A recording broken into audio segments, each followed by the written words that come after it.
The Kremlin is once again drawing red lines, this time out of fear of the U.S. supplying Tomahawk missiles to Ukraine.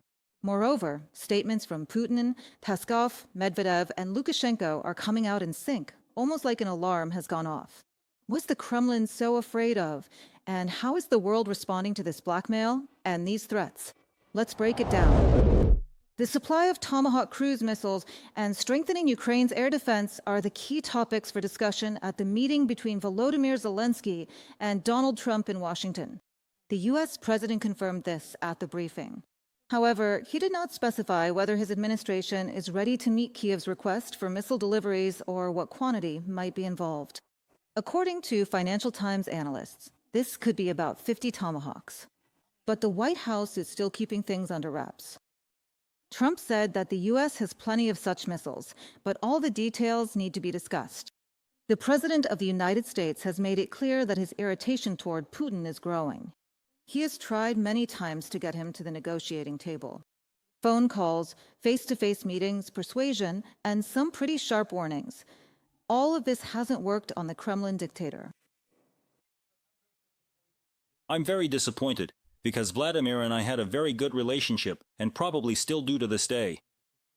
I don't understand why he keeps this war going. This war has brought him so much trouble, and soon it will enter its 4th year. He has lost 1.5 million soldiers. Of course, that's not even counting the wounded, those who have lost their legs and arms, and everything else that happens in terrible wars. It's a horrible war.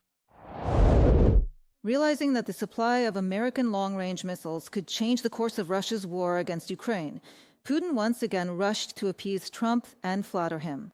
After the President of the United States did not receive the Nobel Prize, the Kremlin dictator stated, and I quote, "The committee has completely lost its credibility since it rewards those who have done nothing for peace."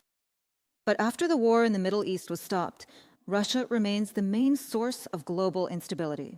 And as the president of Ukraine stated, right now there is a unique opportunity to force the aggressor to sit down at the negotiating table and push them toward real steps to end the war.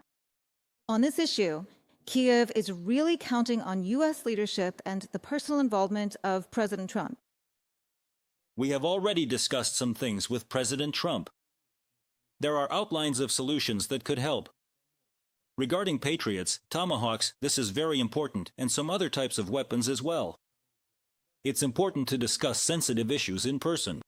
You can't say everything over the phone.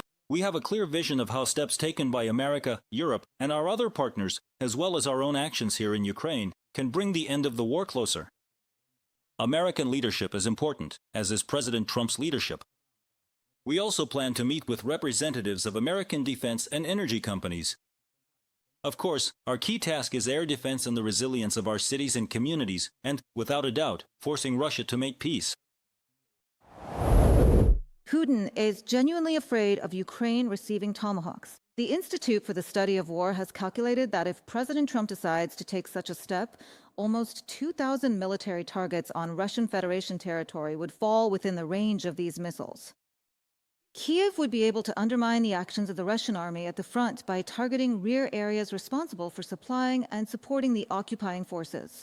The Kremlin understands this perfectly well, too. That's why Putin announced an urgent strengthening of air defense systems. And Russia's Deputy Security Council Chairman Medvedev unleashed a whole stream of threats, saying that all of this could end badly, including for Trump himself. They even brought Lukashenko into the mix. He declared that if Washington gives Kiev missiles, the world will be one step away from nuclear war. But let's remember, after all, this has all happened before, and more than once. The Kremlin reacted the same way to the transfer of Storm Shadow and Atakams missiles, and when F-16 fighter jets appeared in Ukrainian skies, the Kremlin called it the last red line. And Ukraine's partners are reacting less and less to all these outbursts and threats.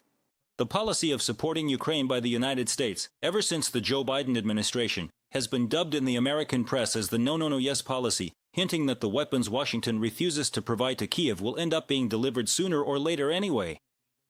That's exactly what the Americans did with the Abrams tanks, F-16 fighter jets, and Atakams tactical ballistic missiles. Each time, the transfer of weapons was preceded by lengthy discussions both in public and behind closed doors.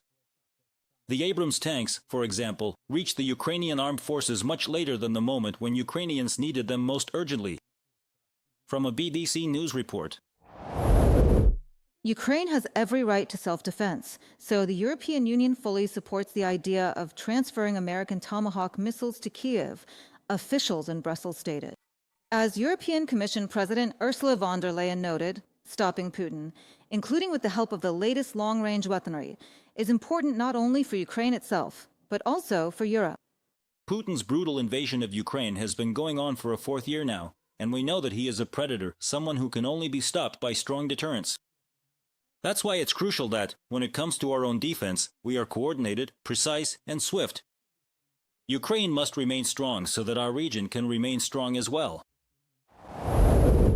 The Tomahawk is a missile that flies at subsonic speed, skimming the terrain as it goes. It can hit targets at distances ranging from 1,600 to 2,500 kilometers, and with incredible accuracy. The main drawback, as many military experts point out, is the launch system for such weaponry. The Tomahawk is launched from a vertical launch system, which is usually installed on ships and submarines. In the 80s, they developed air-launched versions, but then the Americans themselves abandoned the idea. There's also the new land-based Typhon system, which entered service with the U.S. Army just 2 years ago. However, there are only a few of these batteries. That said, this week the American company Oshkosh Defense presented a unique mobile launcher, the Extreme Multi-Missions, at the Annual Association of the United States Army Exhibition. It is equipped with a reinforced chassis for the heaviest loads, has enhanced off-road capability, and comes with built-in onboard power. The manufacturer stated that these platforms can launch various missiles from the ground, including the Tomahawk. The launcher is capable of carrying 4 such missiles at once and could become a real breakthrough in the field of weaponry. Here's what is stated on the manufacturer's official page. The Army has clearly stated the need to create autonomous platforms that are independent of payload, and they are already ready. The Oshkosh family of multi-purpose autonomous vehicles is based on proven tactical machines, offering scalable autonomy and payload versatility. All this allows the Army to meet current needs and also ensures the flexibility to adapt to changing combat conditions. This is from the official statement by Oshkosh Defense. Currently, Ukraine is receiving American weapons through the Special Pearl Procurement Program. 6 participating countries have already made contributions, and another 7 will contribute in the near future. This was reported by Ukraine's ambassador to NATO, Alyona Getmanchuk. According to NATO Secretary General Mark Rutte, there is every reason to believe that even more countries will join the program. One of the issues we will discuss is the new program that started in August. Within its framework, the United States is once again providing Ukraine with the necessary lethal and non-lethal military support, which is funded by allies and has already been allocated $2 billion. I also have every reason to believe that many other countries will join it as well. These are critically important things, including air defense systems and interceptor drones, which Ukraine needs to provide maximum protection for its civilian population and key infrastructure. And it's unclear what Russia fears more, the Tomahawk missiles themselves, or the possibility that the world will stop responding to their threats. The Kremlin's will turn everything into nuclear ash is starting to look more and more like panic attacks. And while Moscow keeps talking about new red lines, Ukraine's partners are coordinating deliveries, strengthening air defenses, and calculating the risks. Subscribe to UATV English and stay updated on the most important events, top news from Ukraine and all over the world, in-depth analysis, exclusive reports and interviews, all on hand in our channel. Join our community of viewers and stay tuned.